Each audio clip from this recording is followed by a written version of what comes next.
Well, welcome to another session of Black History Conversations. We're into November now, so we've made a start with some discussions already, and now we're going to move on. So some of the things we're going to be talking about today, I alerted people to. There's a new Australian series called The Stuff the British Stole, and I may tell you a bit more about that. I'm also interested in stories about things in British museums and other places on the same theme.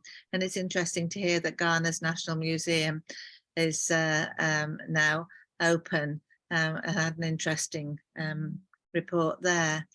So we're going to also catch up with the Windrush Allies Network, and we're delighted to say that we've got a very special guest with us today.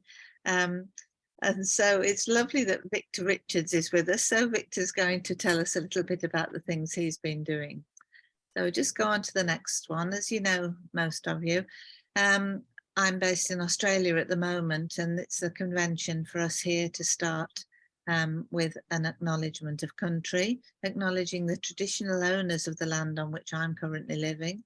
That's the Wurundjeri people of the Kulin Nation, their elders past, present and future. And of course, this land belongs to the sovereign people of the First Nations. It was never ceded, it always was, and it always will be Aboriginal land. And we're also still going through the International Decade for People of African Descent. And we've just got another couple of years of this, so it'll be good to look back and see what materials, what resources, what activities have gone on over the past decade. So we're just recalling that. Now, I said I'd let you know that we've here in Australia, we've had a very interesting podcast series, which I told you about a couple of years ago. A guy called Mark Fennell started to explore stories about stuff that the British stole. And it's now a TV series, and we've had the first of the TV programs. It's going to eventually get round to other countries, so it'll make a change for the UK to be seeing something after we see in Australia. Usually it's us in Australia first. Anyway, just to explain, we've got with us today a range of people joining us, which is lovely. I'm Liz Millman from Learning Links International, and we've got Simon Faringo from Belong Nottingham as well. So I put together these slides, and we're going to try sharing those at different stages. So there's an interesting YouTube trailer about this that I can let people have the details of. And the first episode of the TV series is the problematic history of the Kohinoor diamond. Now, that was fascinating. It really brought us into looking at the UK links with India, which isn't something that we usually have done on Black History Conversations, but I think it's something that we do need to expand out to look at the wider stories of the empire. So we'll think about that again. But anyway, we're going to now get back to meeting up with folks, and we're going to be we're going to be getting some feedback from the Windrush National Conference. So it's really lovely to have June Elizabeth here with us. Excellent. Garrick Pradock and Roland Hoslin, who have been very active with our Windrush project work. And we'll also be hearing from Victor, who's also at the conference, I gather. So I think over to you, June Elizabeth, or Garrick, are you going to take a lead on this? Tell us about it. Well, I think June Elizabeth should, because she was involved in the coordinating. She was one of the main administrator right up till 1 a.m. the night before. So I think you are the best person to give us that introduction and feedback. Well, my name is June Elizabeth Whitesmith Gully, as you might know, but I am also a member of this Windrush Allies network that we're on.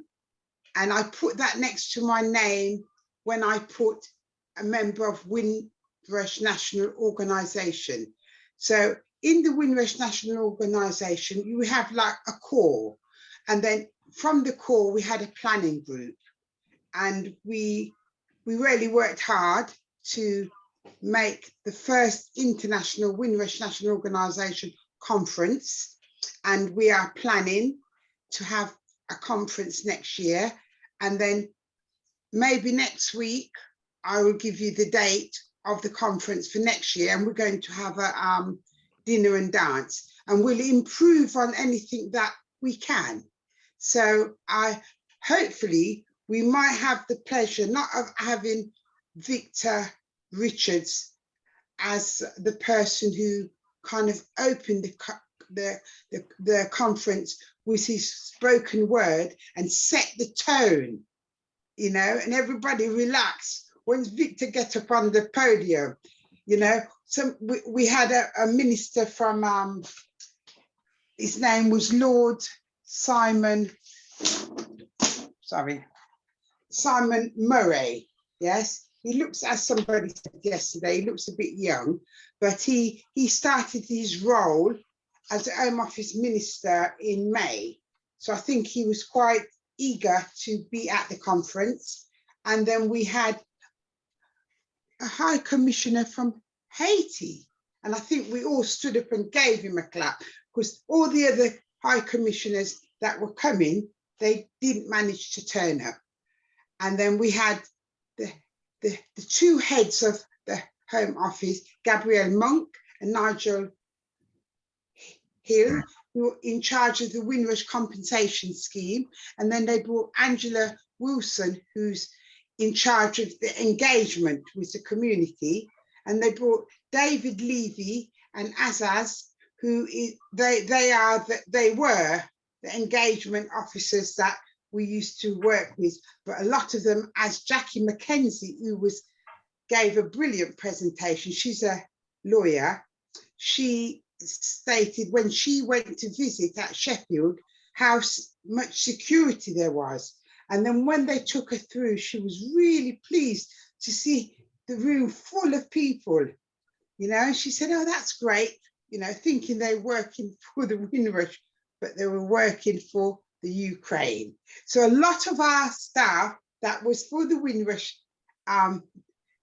compensation and the Windrush status, they've moved on to help with originally Afghanistan, now they've gone to Ukraine. So we're a bit low on the ground, even though as I close, the last time I met with Glenda Caesar with the Home Office last month, they said the waiting list has gone down from 1.5 years, 15 months, it's gone to 12 months now for a claim to be completely, you receive, if you're eligible, your money.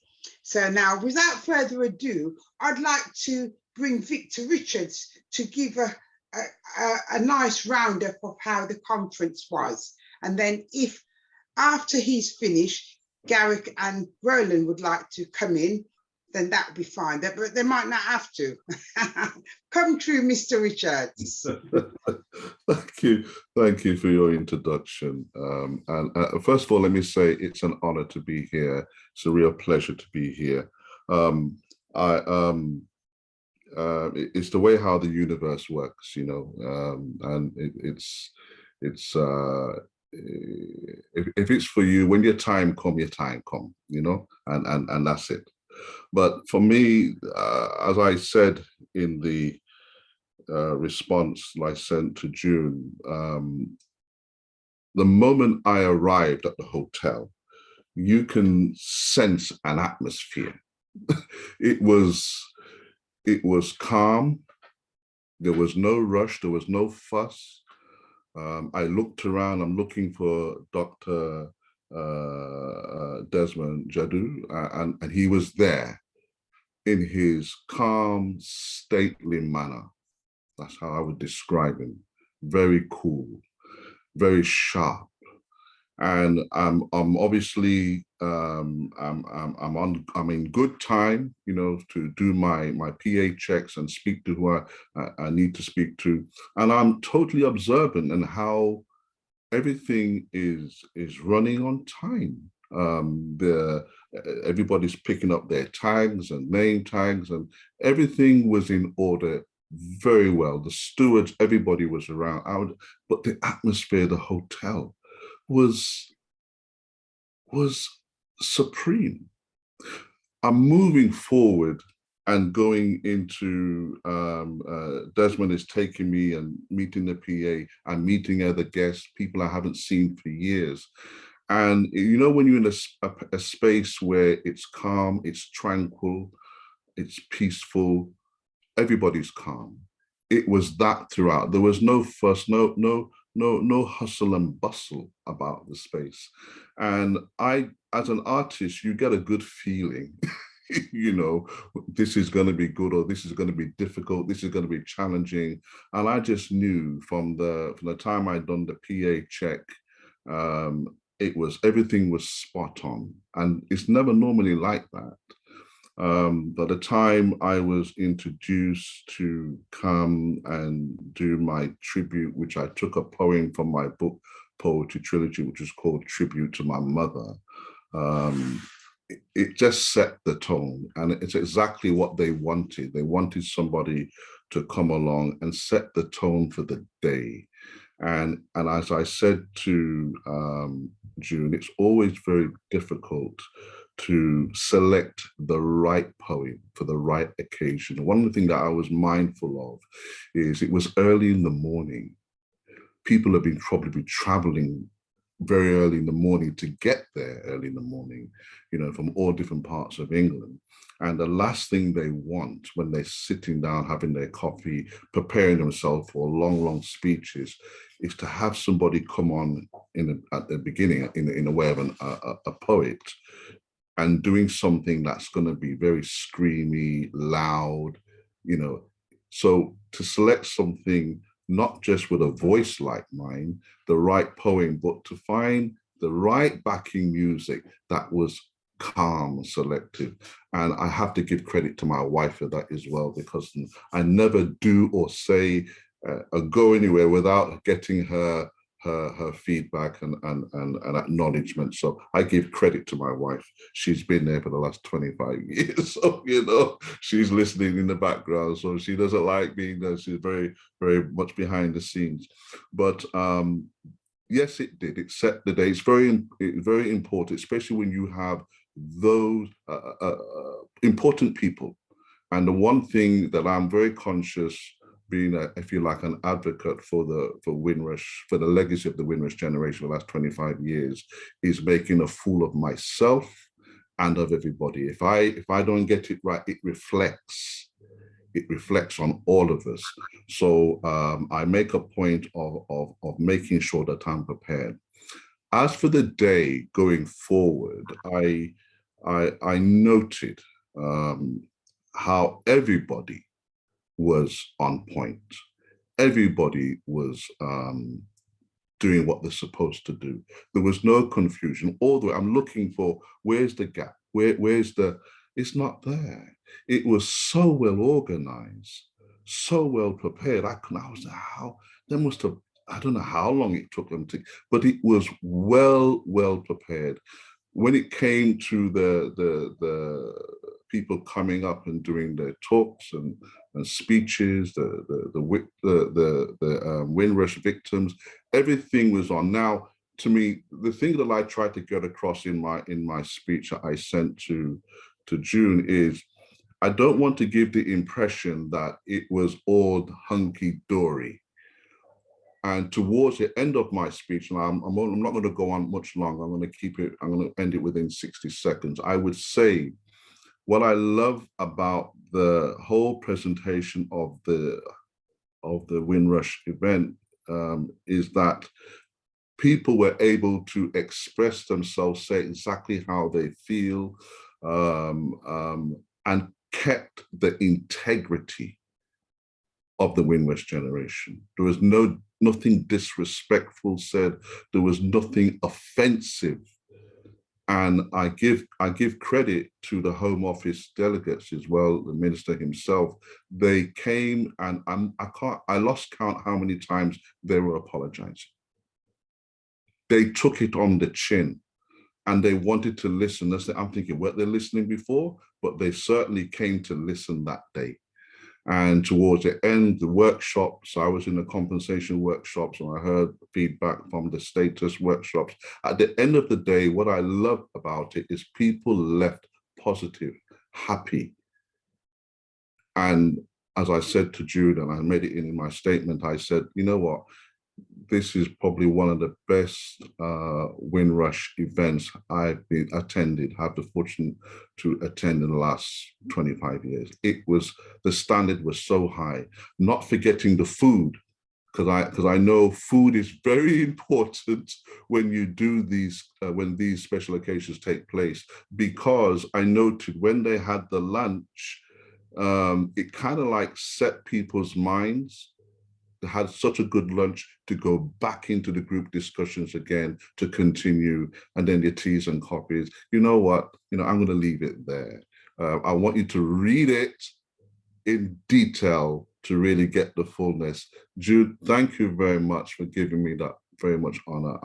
I'm sure all the people's feedbacks that sent in, they're all good. Everybody has a different take and how they want to express it. But for me, it took hours, if I'm honest, to put together my true feel and thought. Because when somebody asks you to please give us your feedback, I see that as an honor.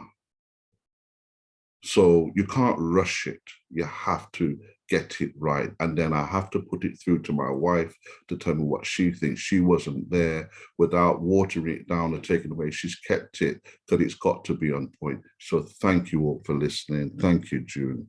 And I hope that when you see the document in detail, that you would all make sense.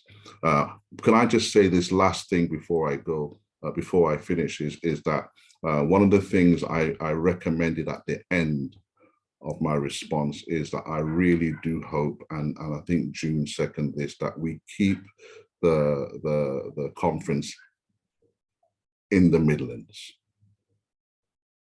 I think I recognize, because that was part of the calmness. People ain't worried about the parking, the £25 a day they're going to get. People are worried about the price of the hotel. There's so many advantages, and it's central. I think if they're listening, if yourselves could get the message out, keep it there. It's the right place to be. Thank you.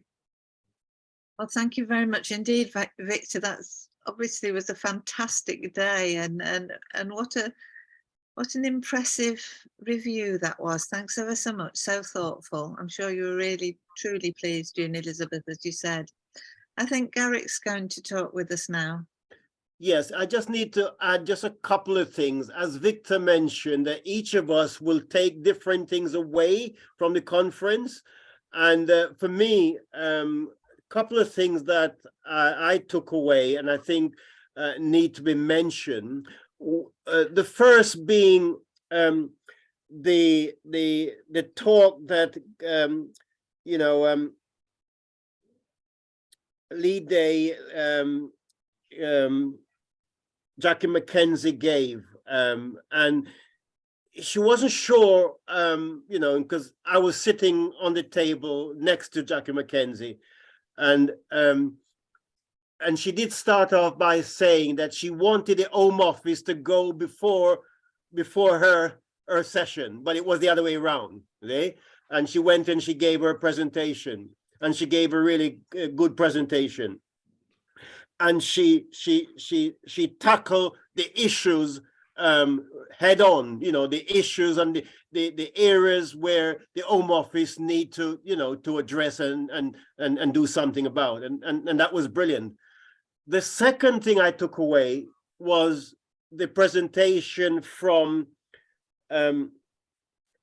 Amelia Gentleman, the journalist.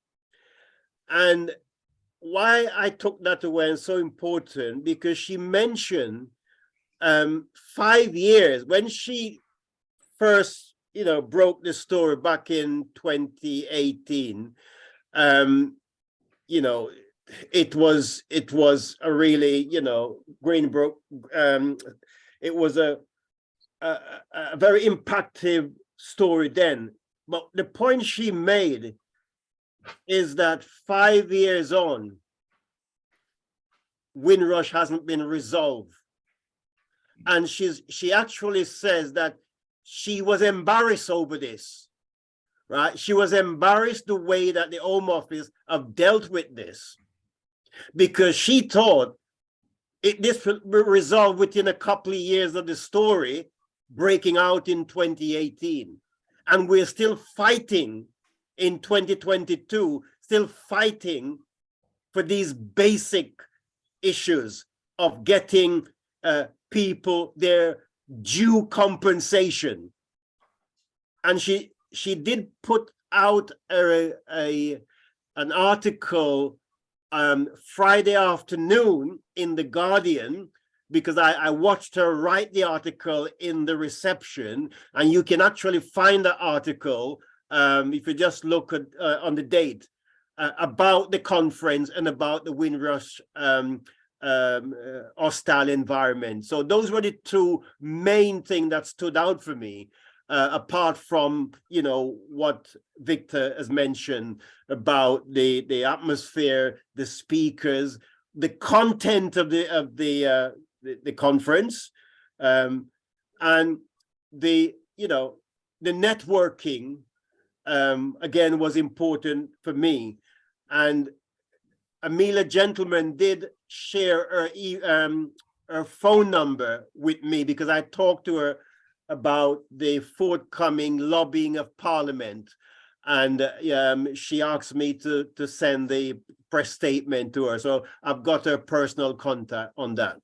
So that's my feedback from the conference. Well, thank you very much indeed. That's amazing. And I wonder if Amelia would like to join us one time to talk through things. I've noticed that The Windrush Betrayal is her book of the story. And that would be really worth reviewing, wouldn't it? And adding to the collection of important recognition of this story. Thank you very much, Garrett. That was brilliant. So, June Elizabeth, do you want to add anything else? I just would like to say one thing about and then I think we should bring in Roland, about the evening. Oh, right, yeah. The evening, well, the program, as I showed yesterday, it was really a good presentation. And if you turn it upside down, then you get the evening program. Yes, and it was a very nice evening. I would maybe leave Roland to speak about it, but somebody said at my dinner table, because the tables was one of 10, you know, we tried to put everybody to sit where they would be comfortable. And my former sister-in-law from London, she said to me, you know something, June Elizabeth, the food, it was okay, because Black people never cook it, but it was okay. And I said to her, well, you know something, 6 weeks ago, a delegation of us came here and we tested it. They had to do the meal. We tested, we couldn't let them loose on the people them on the night. And I wasn't able to be there because I was with Steve Stevenson, who Victor had mentioned earlier, and Glenda Seaves and Jackie McKenzie on a panel in Luton, right? But somebody said, no, man, this needs little bit more of this, little bit more of that, because Black people and white people, but Black Caribbean people and African people, we like to season with food overnight or 2 days in advance. But in the hotel, you can only cook from fresh. So we let them practice panui in advance. That's how much to detail we went to make sure everything was okay. Yeah, so I just wanted to put that in.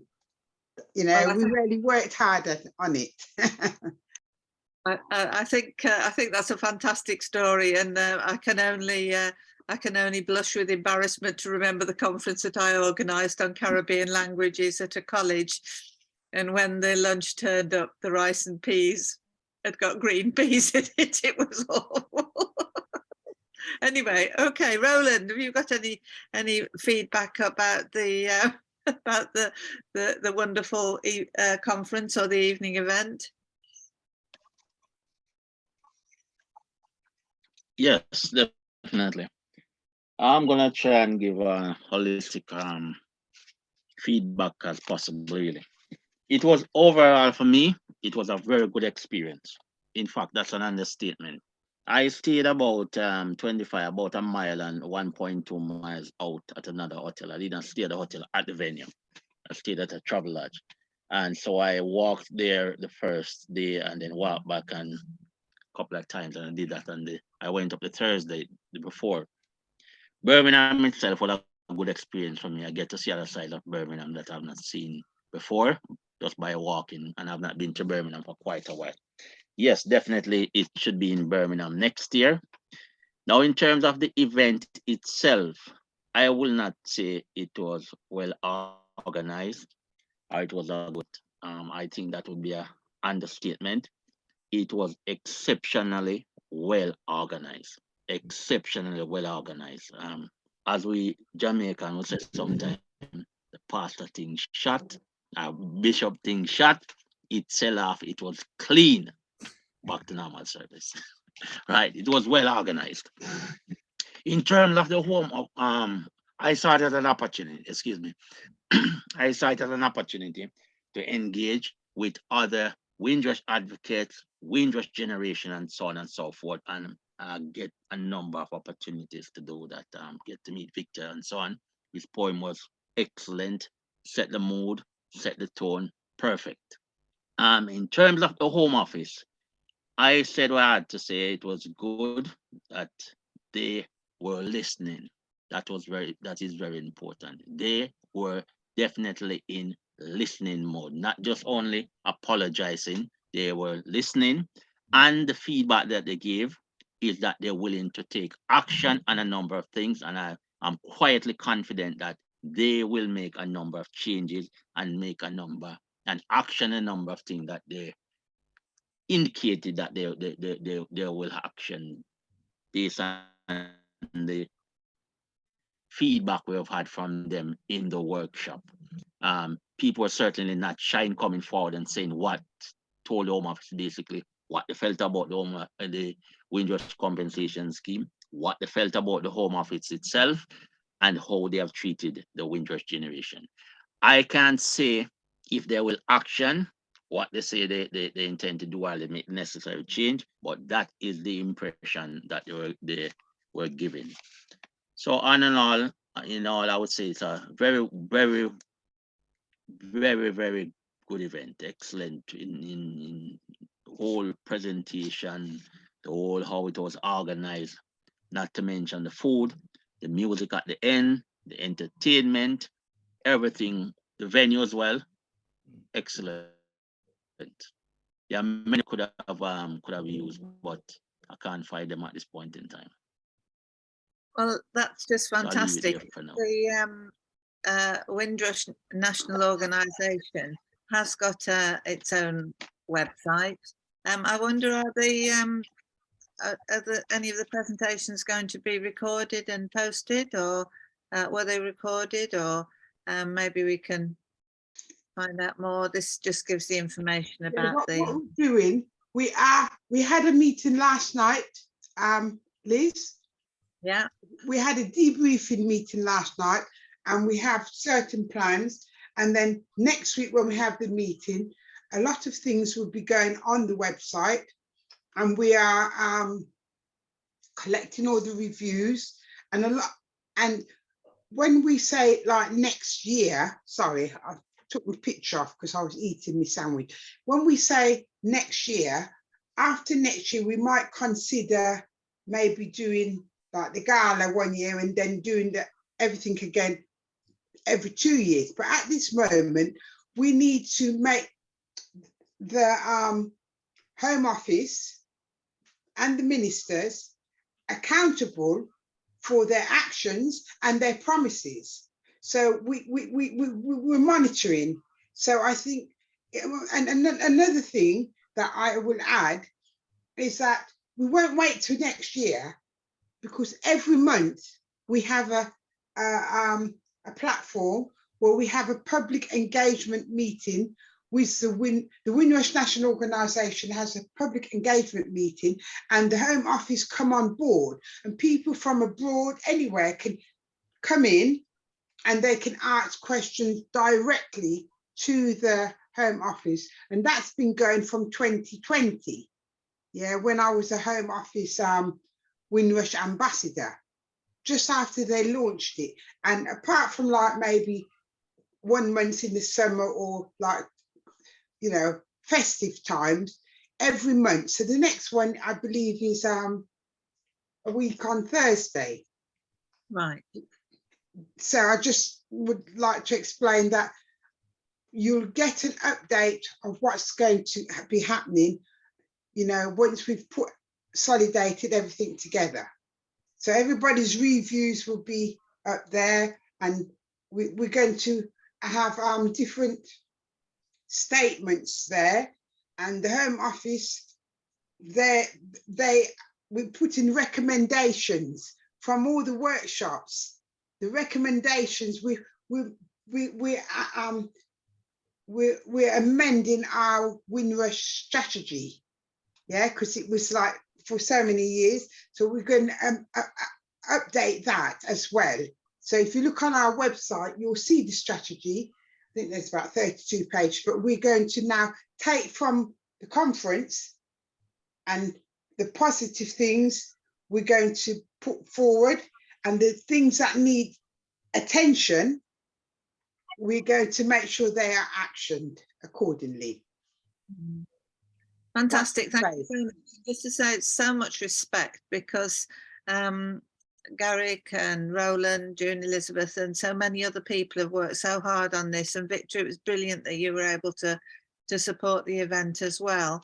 And Garrick, Roland, June Elizabeth's involved as well, have got organised with the Justice for Windrush Generations, and we've just been working on getting a website together for that. So I'm just going to attempt to see if I can see that somewhere. No, it's disappeared, needless to say. Sorry about that. Let me just see if I can find that. Here we are, right. This is what I'll be showing you will be the, oh no, it's okay. Right, just let me have a little look at how that's going to be looking. So that's Justice for Windrush Generations. So it's got lots of information.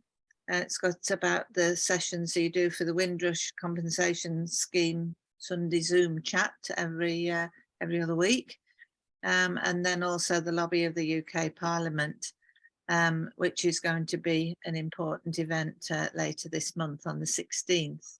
So there's lots of information, and we've been working out how to share all the bits and pieces and put the links to how you can join on Zoom for different events, and also with the lobby of Parliament, making sure people know exactly how to get there, and then also to be able to take part in the rally with brilliant speakers there, whole range. So I've been pleased to be able to look at that. We also have got some information about the eligibility, the background, and people can check that through, because it's important that people all around the world are aware of this. So we're going to be making sure that we share that. So thanks very much indeed. Yeah, and so we need to thank Liz as well, because this is a team effort, you know, us coming together and putting the content of this new web page together. You notice we were very careful to pull away from the Windrush ship or the Windrush symbol. We wanted to be global. And so if you notice at the top with all the flags from the Commonwealth, that would demonstrate that Windrush is not a Caribbean issue. It's more an international issue. It's a global issue. That's why those flags have been used to draw people in that may not think that Windrush belong to them. we hope that will change their attitude about Windrush, because that is still the case.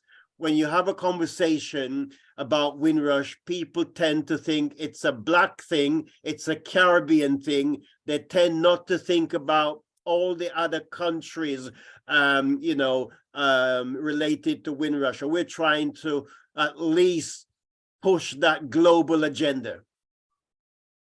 Right, thanks. So I think that'll look good. You might even get a better photograph to put there, but work in progress. So I'm pleased about that. And that'll be up and out for public use early next week, we hope. So that'll be good.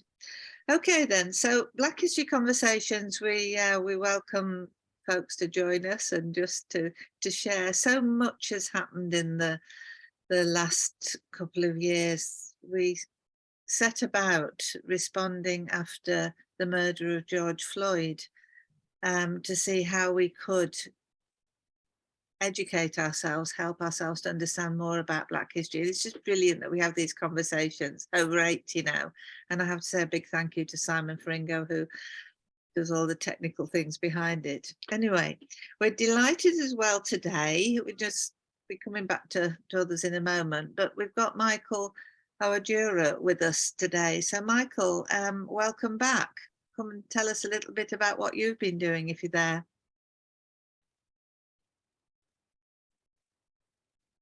Oh my goodness. Okay. Come on, tell us what you've been up to now you're back at home. This is, I know it's Black History Month. A lot of people think it should be, here's Black History Month 365. But Right. I have to be realistic. It's an opportunity to engage with a much wider audience than normal. So I do, it's good fun. It's been really, really busy. Done some private schools, shown them around the galleries, and a lot of I've done the National Gallery, Tate Britain, and it's been perhaps my busiest Black History Month since I've been doing these tours for 5 years now. One of the highlights of the tours was the fact that the galleries realized that Black people have a presence in their collection, and it should be made, should be celebrated. Specifically, Tate have rehung, they've reorganized the collection, but they've taken out two of the first Black artist in their collection, Ron Moody. They took his work out, so he's gone. And also they removed Frank Bowling. Frank Bowling was a Black artist in the 60s.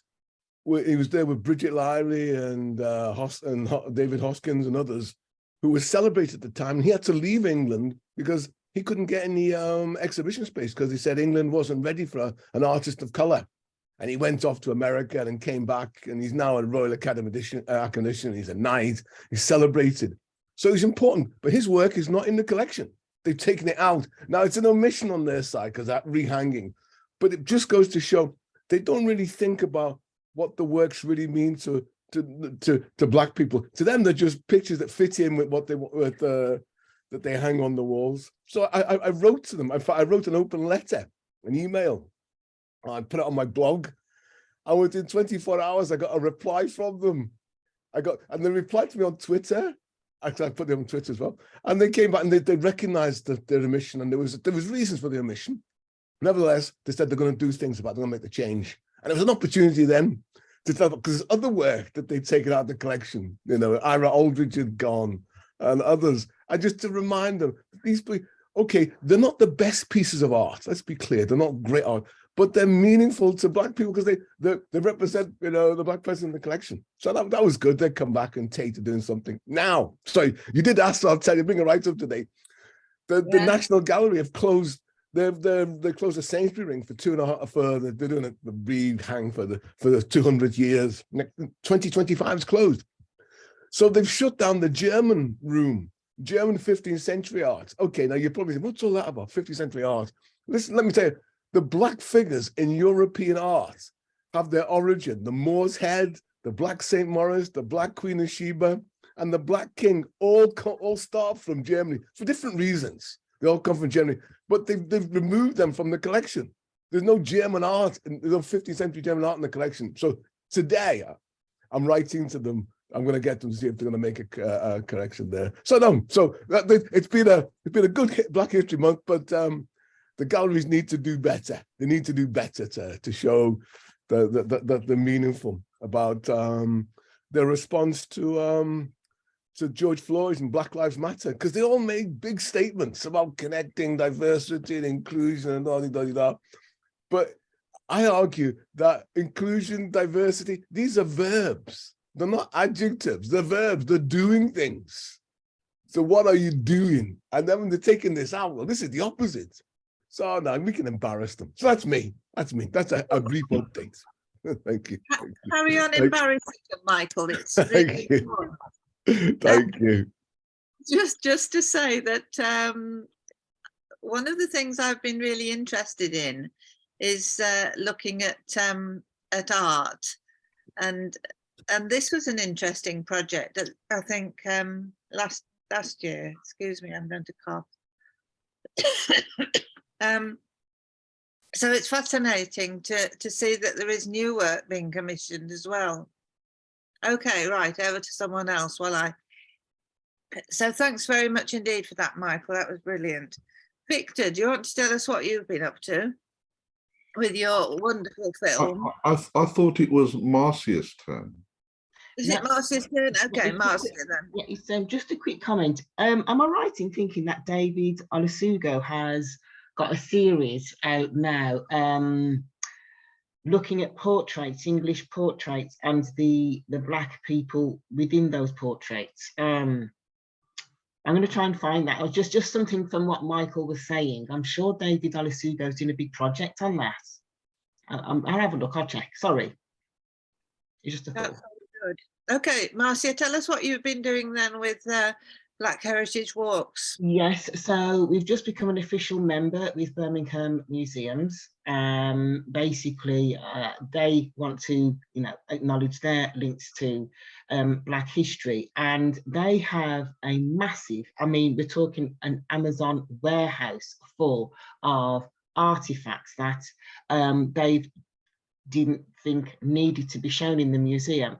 And I went there with the rest of Black Heritage Walk, and we fell over ourselves. The African masks, the drums, the rifles that are actually used in Africa, the Manila the Manila bands that came from the Brass House on Birmingham Broad Street. It's absolutely amazing that when you see the amount. And they basically said, we didn't think people wanted to see this. We didn't think, you've never seen anything like it. It was amazing. Blew me away. And all originals from different parts of Africa. So they've made us official members. So this is going on really from what Michael was saying to basically from now on, showcase these artifacts. There's lots of Benin bronze models as well. It's amazing. I have to be honest with you. If I were to say there was well over 500 pieces, well over. Yeah. I'm not surprised to hear that, Marcia, because I know when the museum did the Equiano exhibition in 2007, there was a lot of discussion then about how much stuff there was in the archives, stuff the British stole. Interesting. So we're coming round to that again. So it's great that you've actually got in there, because the difficulty was you could know the stuff was in there, but how could you get them to get it out and tell you what there was? So excellent. That's really, really brilliant work. Garrick, you wanted to make a point. Yes, just picking up on what Marcia just said in terms of the collection and what, not talking about Europe, just focus on what's in our British museum, etc., that the host country don't even know a lot of this stuff is actually here in the UK. And the host country has never seen any of this stuff. See? So there's a massive issue about not just the visibility of this stuff, but also getting this stuff back to where it came from. And that is a whole debate that's going on at the moment.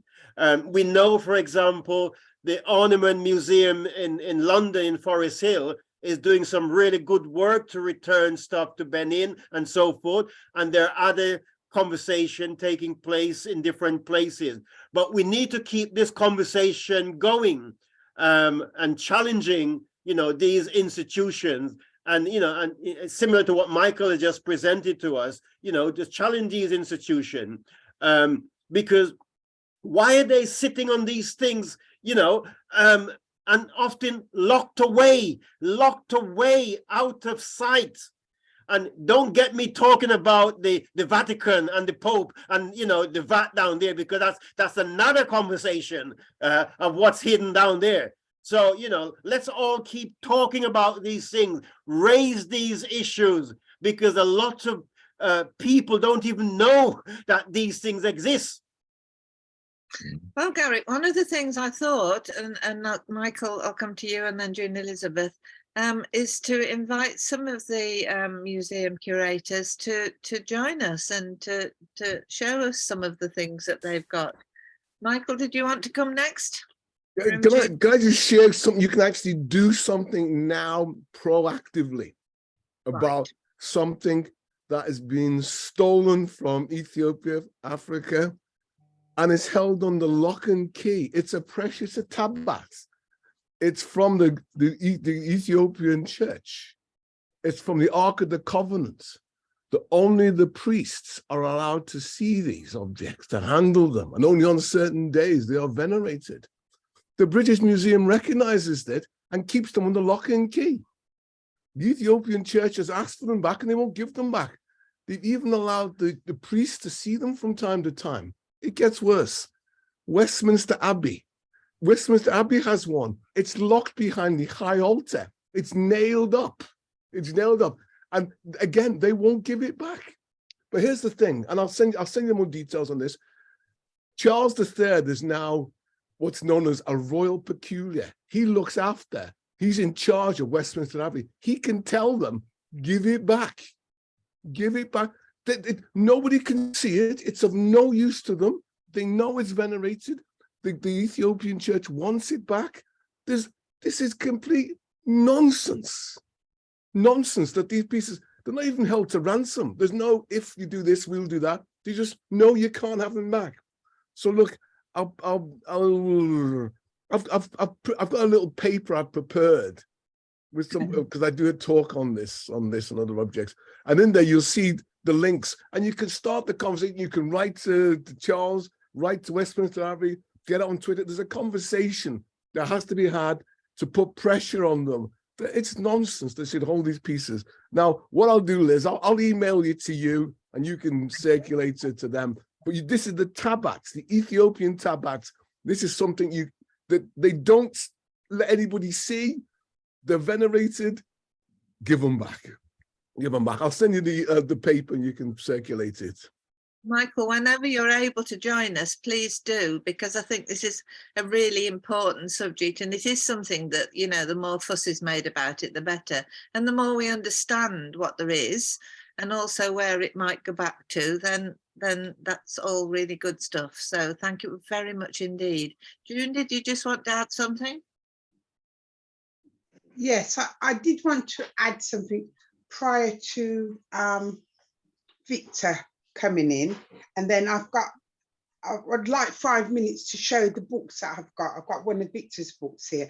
I was just listening and I thought, well, I've got a newsletter here, Northamptonshire Black History Association, winter 2009, when, on the front page of the magazine, we were there exhibition. Yes, I was working with the army and they invited me and my husband to Leicester because they had the We Were There exhibition. I don't know if anyone has seen it, right? And it was created by the Ministry of Defence. Has anybody seen it? You must have seen it. I was there. I remember it. Yes. Right, okay. Yes. I brought it to Liverpool 4 times. Okay, well, it took me, I wanted it for the Black History Month. And when I went to the town hall, I wanted it in the town hall. they were telling me how much an hour, a lot of money an hour. So when I finished with them, talking to them, they gave it to me from midday on Wednesday until Saturday for free. But I couldn't do it in time for Black History, because when you do something, it's best to do quality and make sure it fits in with the audience. So I did it in March when spring's going to come, and I got the Lord Lieutenant of Northamptonshire to open it. So that brought out the mayor and brought out a lot of other people. And prior to that, we'd done a competition with the local schools in the villages and in the towns. And the ones that won, like they'd done a picture of Walter Turner or whoever they wanted to do, then they were invited. And it highlighted the important contribution made by Britain's they've got minority ethnic communities to defence over the past 250 years. But I just wanted to close, right, that there's a picture of me and Marika Sherwood and Diane Abbott, but that was us at the South Bank when Patrick Vernon, right, he done like a script and a film, and we were invited there, and he explained how he went round the schools and he took a Jamaican man named Eddie Small, and the children were amazed to see an elderly Black man that was in the war and was articulate. So just like how Michael and Garrick and we've been speaking about things what they've got hidden, we are not hidden, but our stories have been suppressed.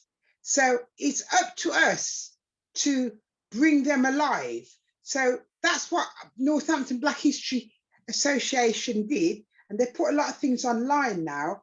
And what we've done, I'm going to close with this. We've got a few museums, and there's one in the park, Abington Park, which is one of the greatest parks in England. They normally win some competition, and there's a museum there, and we paid the museum, right? We paid the museum to go down in their dungeon and bring up anything of African. And they came up with all this, and we paid them to put it in loan boxes. And then that was something that toured the country. you with me? They got our things hidden in the cellar. So I'll just leave like that for Victor to come in. Okay, well, thank you ever so much, June. And I think one of the things that we really have recognised over the months and years that we've been talking about Black history is just what phenomenal work has been done in the past, and really to recognise people like yourself, June Elizabeth, and the efforts that you've made in your own local communities. And I think that's so important, that we need to know what our local links are. Just going to welcome David Gleave. David, we've not said hi to you. It's lovely to have you with us again. Okay, so now we're going to ask Victor, I think. Is that the right order? And Victor, I don't know if you want us to show the trailer to your up and coming film, Streets Paved with Gold, which has been such a valuable performance event that you've been involved in over the years, that you wrote and performed. I think it would be poignant to show the trailer before I speak, because I think people would visualize and probably understand more what I'm going to say. Yeah, if it's ready. Okay, I think we can do that. Garrick, did you want to come in now? Yeah, I'll have a look at the trailer. I've got to leave at 2:30. I've got a meeting to follow. Just before I go, after I look at the trailer, can I just mention that we had a conversation about Irish history, and you wanted a speaker. Yes. And I've been in conversation with the Institute of Irish Studies, and they're wanting to know exactly what is it you want. If you can let me have your information, I can then get you a speaker And if you tell me what area of topic you want to focus on, then I will get that organized. Thank you very much indeed. That's a fantastic offer. Thank you. Right, well, we'll see how the trailer works, shall we? And I'll send you that information. So on this website, which is SPWG, which stands for Streets Paved with Gold. the gold, sorry, movie.com. Okay, so we've got the trailer just down here. I love these modern sites. And here we've got just 2 minutes of the. We fought the war next year. I'm ready to fight the war next year.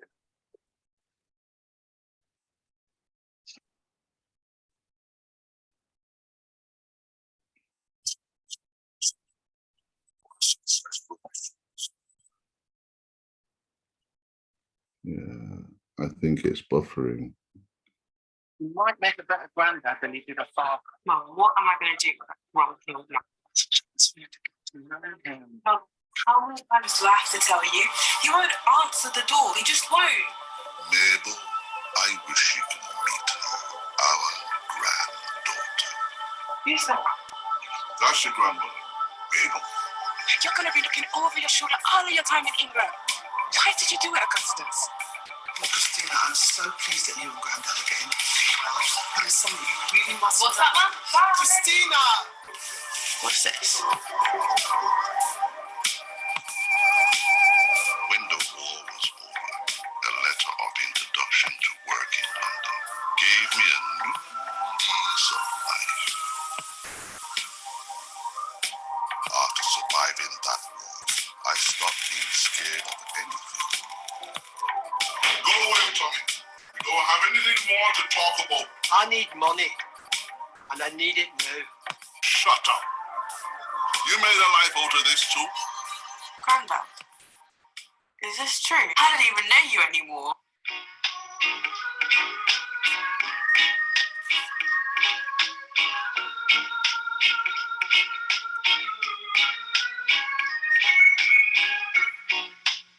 It's not that I don't love you.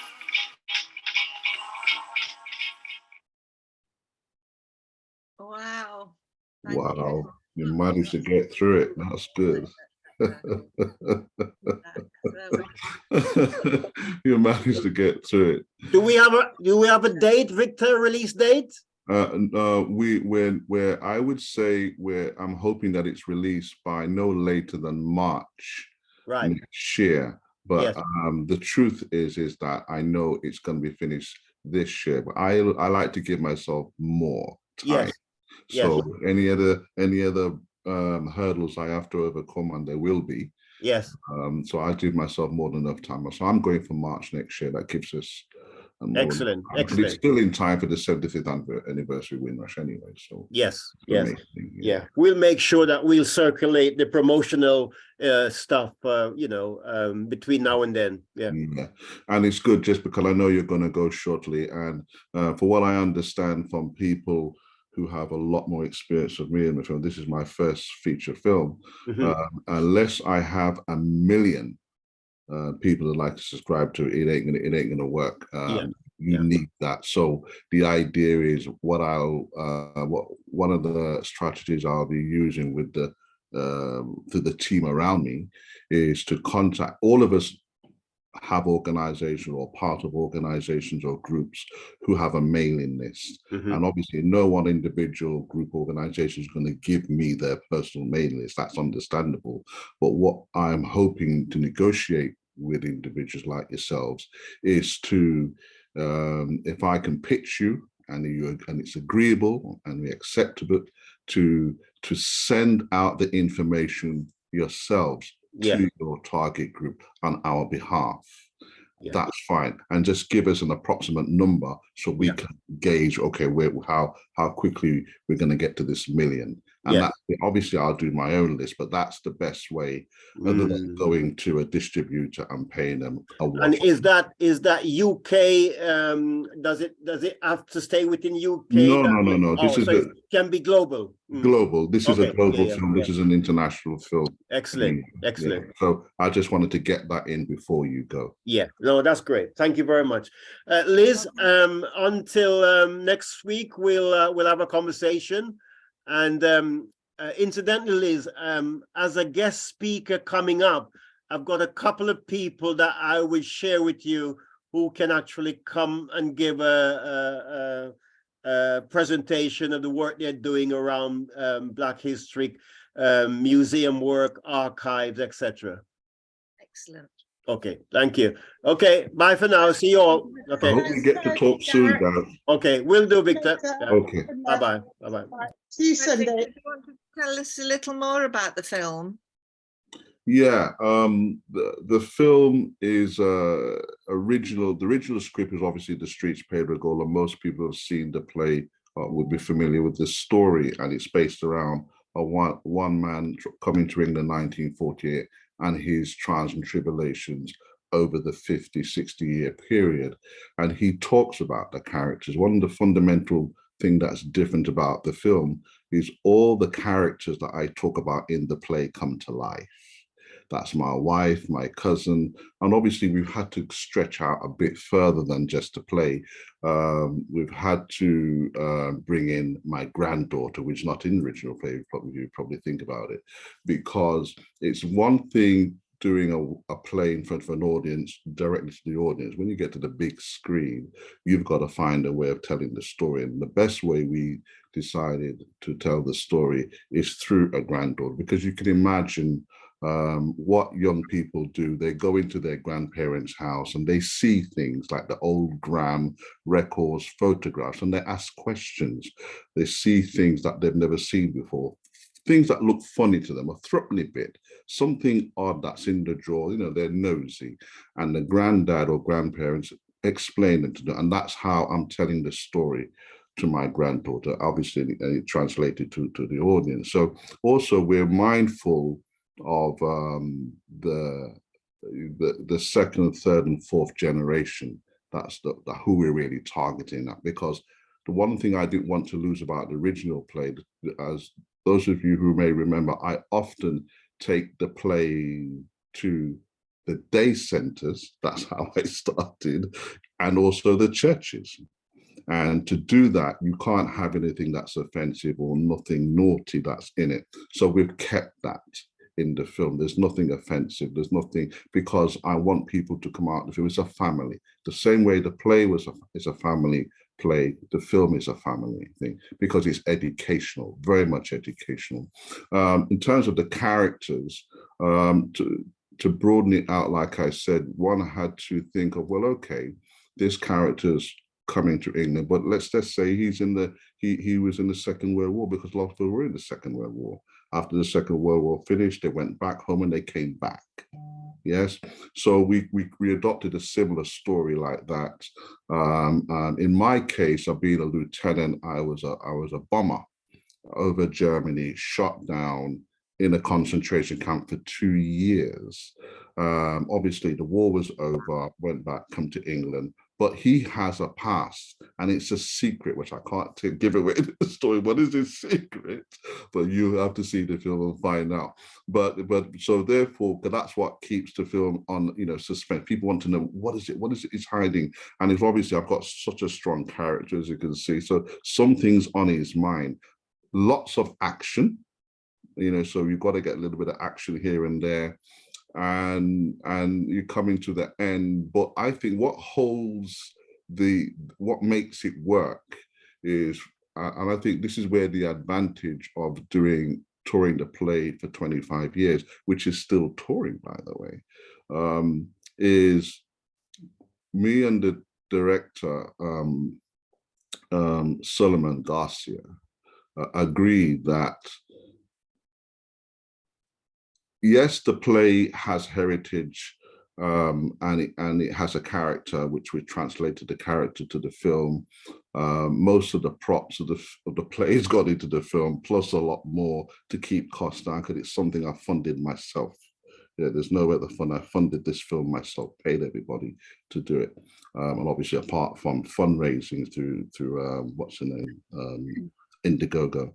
But one of the things that we know to make the film work is you have to have the original music, because when we tell our stories and people looking at the film, they see the period that it's in, you've got to have the music. So we have struck a deal with Studio One. So we've got the access to the libraries to put all the music in the right place, in the right way, the right time. And obviously the trailer there, those of us who know our, what we call revival music, they will know that tune there, you know what I mean? So that's going to be laid throughout the film. So to keep people rocking, moving in the seat as well as listening to the story. So it takes a lot. I think the cherry on the cake, I don't know about you, Liz, but I love stories that are where you have a narration, and there's quite a few good historical films that's done that. So what holds this film together is me doing a narration in between the story. So once we put it all together, it is more or less all together now. It's just seeing where does that voiceover go over, and that's beautiful. And obviously a nice resin voice that holds the story, that binds it all together. It's a bit like doing dough to make the bread, you know. It's to me, I don't have a question at being a hit, because it's, for me, it's more about, it's an achievement more than anything else.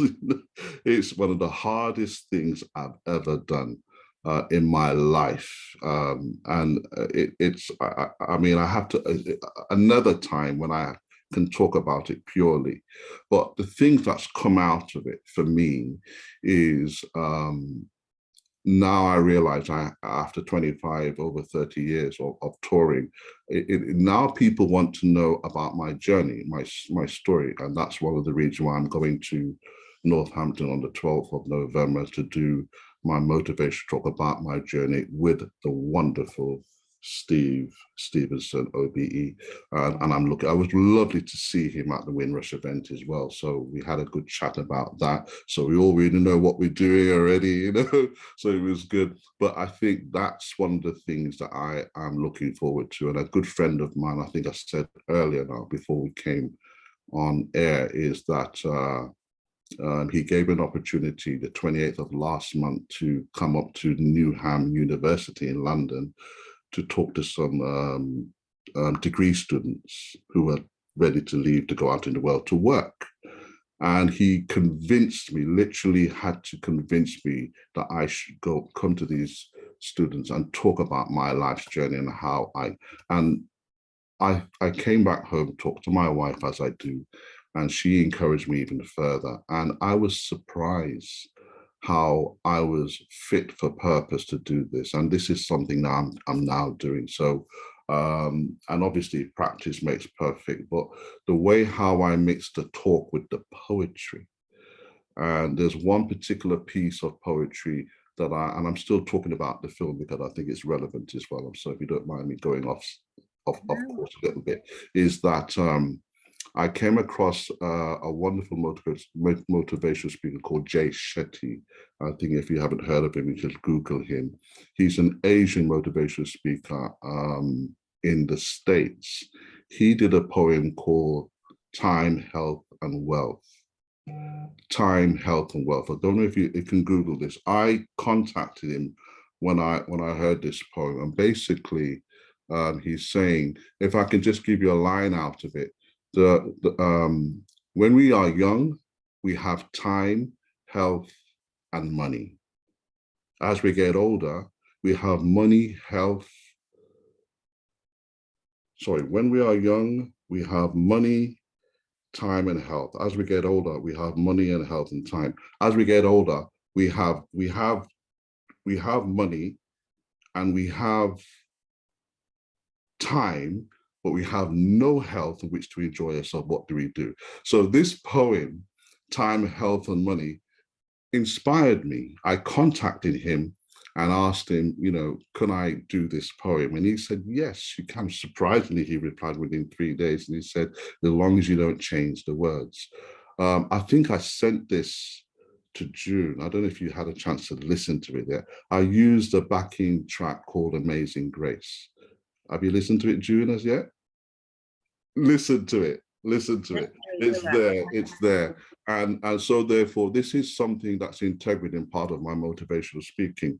But the film, I think most people would be pleasantly surprised. And those, especially those who have seen the play, they probably appreciate the film a lot more. And the film is designed very much for, it's an international market for sure. And I'm hoping that the BFI, the British Film Institute, are very much supporting this. We know we have other interests, but I'm just keeping, it's just like when you have something that's worth more than gold, you know, you have to play it very carefully. As one person said to me, you have to choose the film festivals that you go into, you know, and so therefore, with the guidance that I have around me, I'm sure I'll make most of the good decisions. But that's it. Are there any questions, anything that you like to ask me? Because, you know, it's such a big thing. Well, I'd certainly like to say, please, will you stay in touch with us? We want to follow you on this journey. It's fantastic, and it's great to meet up again. I will do. Like I said, the main thing that because obviously this is something it's self-funded by myself. I can't afford to go out to find a distributor to do all of that for me.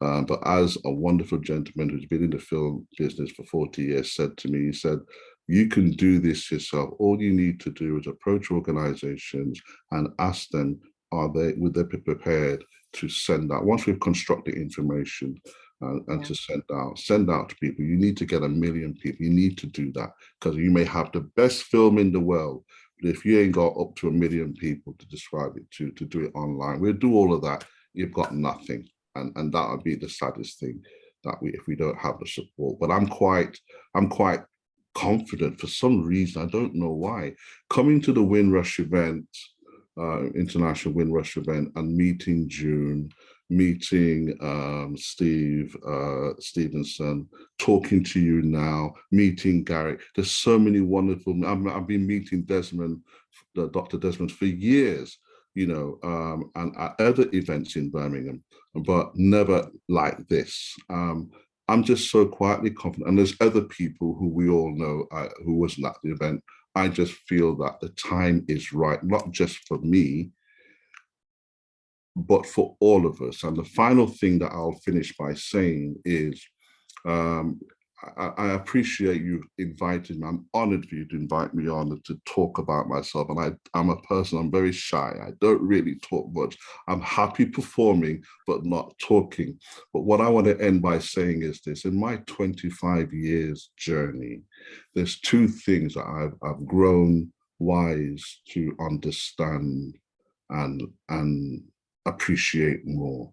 Is the people that helped and supported me on my journey. There are so many people. I couldn't do this on my own. I have to be careful because the tears have come to my eyes, you know. There's so many people that helped me on this journey that I can't thank them enough. June is one of those people. And the other thing that I've sorry about this, the other thing that I'm very happy about is my 25-year journey in touring. I've met so many wonderful artists, young artists on the way up, and I'm able to inspire them, encourage them, and support them. Because when I started, there was nothing. You've done amazingly, Victor, absolutely amazingly. Those 25 years, as you say, I can't It's quite been a believe long time. It's been a long time. long Been a time. long Well, time. well done, absolutely fantastic. And I'm so grateful that you came along and you have shared with us and been very open. That's wonderful. So I'm going to pass over to June Elizabeth for a few minutes now. Sure. We just need to keep our eye on the time so that we can wrap this Okay, yes. I will just do the max 5. So today I just want to show this book. It's called Chris Brathwaite. He was a seaman, a Barbadian seaman, right? And Acre Chris Jones was a black Barbadian seaman who became a leading organizer of colonial seamen in interwar Britain. He played a critical role in the Pan-African and wider anti-colonial movement alongside figures such as C.L. James and George Patmore. So that's one of the books. Excellent, thank you. And I will have all the books on their kind of PowerPoint for you. Okay, Yeah, that's really what good. I'm doing. And then quickly, I just want to show David Alagoka. Oh yes, yeah. Most people have got that. When did Africans first come to Britain? Who are the well-dressed black children in Georgian paintings? Why did the American Civil War disrupt the Industrial Revolution? These and many other questions are answered in this essential introduction to 1800 years of Black British history, from the Roman Africans who guided Hadrian Wall right up to the present day. Okay. Brilliant one. And that's good for kids, isn't it? Yes, lovely. But I love it. Anything that's good for kids, I love it because it's simple and it's easy for me to digest. And then this one, I think I got this from coming on a couple of platforms. I've got this. I've got this. Yeah, I've got We had to order it. Sir Cliff ordered it, my husband, and we forgot about it last year. And then, because he came on the platform and promoted it. So this is How Britain Underdeveloped the Caribbean, a reparational response to Europe's legacy of plunder and poverty. And that is very good, by Hilary Beckles. Yeah. And then the last 2 that I want to do is, if I've done it before, I've got to do it again. I don't think so. Football's Black Pioneers by Bill Hearn and David Cleave. Now, David is with us today. I think the last time I showed a book that David had written for children. So maybe David might give a word about this book. And I met him on a platform a couple of years ago, and I got my husband to buy me it for Mother's Day. Yeah, so it's a fantastic book, and it really tells you the stories of the first Black players to represent the 92 league clubs. And then I'll just finish with our special guest, Streets Paved with Gold by Victor. Okay. Yes, that's safely tucked away in my collection. Victor, I'd forgotten that back at home. So what happened was, when it was Windrush at 60, I'd met Victor before, so that was like nearly 15 years ago. I'd met him before, but he came to Northampton, and what I did, I got some fun. I paid for 60 elders to come to a church hall where we gave them a really lovely meal and a takeaway for the next day on Saturday. Remember, yeah. The highlight of the night, they also had a picture taken in their fineries, so they could take them. Everything was free. Yes. And they were entertained by Victor Richards. And they still, the ones who are alive, still talk about it now. And what he did, he done a one-man play, Streets Paved with Gold. And he was talking about, at the beginning of this session, of the conference, how the conference was buzzing and how the atmosphere. Well, that was the atmosphere that night in Christchurch Church Hall in Northampton. Victor Richards, he came in the march, right? So it was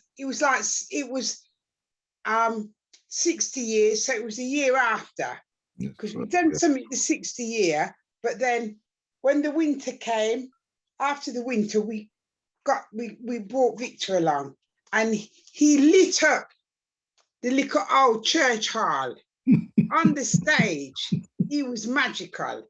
And you asked if there was a question. Now, in this book, it's really a lovely book. Sometimes I just have it with me when I travel, right? And how Victor writes, you wonder, is this true? I think some of it is a reflection of his life. Am I correct? And Yes, other people's lives. yes. And there was a poem that ends with, I was the first black housing manager in Northampton. So looking back, so who was that written about? Was that you? Nobody. I made it up. You made it up. That was fictional. Okay. And then when you said the 60s, Yeah. it was 1964. Full of hope.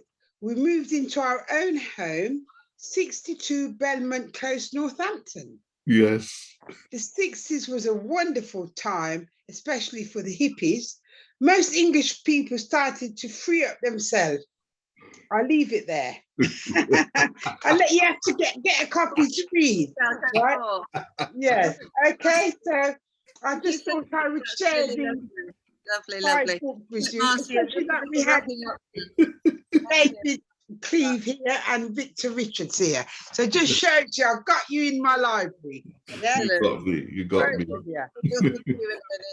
Marcia? Yeah, sorry, June Elizabeth, who wrote, what's the author's name of How Britain Developed the Caribbean? I'm going to order the book. It's Professor Sir Hilary Beckles. Professor Hilary. Who was born and brought up in Birmingham, I think.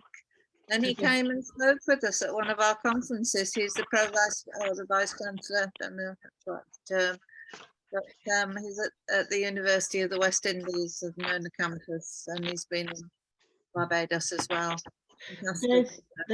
There's another book by a gentleman, is it Eric Walters? Eric Williams. Yeah. Eric really Williams as well. I've seen that referred to in a document recently, because so I can send you that. David Cleve, famous author, are you there? Yes, I am, and I was just waiting for the opportunity to thank June Elizabeth for consistently plugging the football book. I would say that I understand that not everybody is into football, and it's not everybody's cup of tea. But I think what Bill and I found as we were writing that book was we were amazed really at how much social history there is in there. It's not just about football. It actually sort of traces the black experience in Britain from the 1880s, when Arthur Wharton was the first black player, right up to the 1980s and 90s. So there's a lot of history in there, and to be honest, we produce educational resource material as well that schools can use, particularly featuring Viv Anderson, who was the first black player to represent England, actually at full international level. And Viv's story is just a typical Windrush story, because his parents, I think they weren't actually on the Windrush, but they were definitely of that generation. They went and lived in Nottingham. They experienced the Nottingham, what so-called race riots in Nottingham. And you just imagine how they must have felt. They thought coming to the mother country to help build it up after the war. And the greeting that they got on the streets of Nottingham was not at all nice. And yet, they persisted and they survived. And they went on. Their older son, I think, became the first black player to play for England at international level. So it's a real typical Windrush story, I think, and there's so much educational stuff in that book. And thank you, June Elizabeth, for consistently plugging it. Thank you so much. Right, Marcia. Yeah, sorry, I'm being a pain. There was another book written, maybe it's me and I'm going a bit doolally, not Eric Williams, and he spoke about how Africa was purposely underdeveloped. And I'm trying to remember this book. Eric, not Eric. I've got it upstairs in my library. So I was I- telling you what you look at. Sorry, Michael. Marcia. Yeah. It's Walter Rodney, How Europe Underdeveloped That's Africa. it. That's It's it. like, Yeah. what Beckel's book is a kind of a response, a riff on the idea. Yeah. Yeah, that's the one. I'm going to order the book. Thank you very Thank you, Michael. All right then. So when we get our new website that we're working towards at the moment, we've managed to get some financial contributions towards the website because we've been running this on a shoestring the whole way through. So thanks very much to Dr. Jim Thakorin, who gave us our first contribution, and now we've had another contribution from the North Wales, NWAMI, North Wales Association for Multicultural Integration, and Sibani Roy has offered, provided we come up with 2 stories about indentured labour. So Jim has sent me about 86 pages of stuff about indentured labour. So we will try and get a speaker to come and talk about that. So we were in contact with David Daberdeen at one stage, and we'll get that sorted. But I would very much want it to be a session that Jim's okay to join as well. He's not been too good.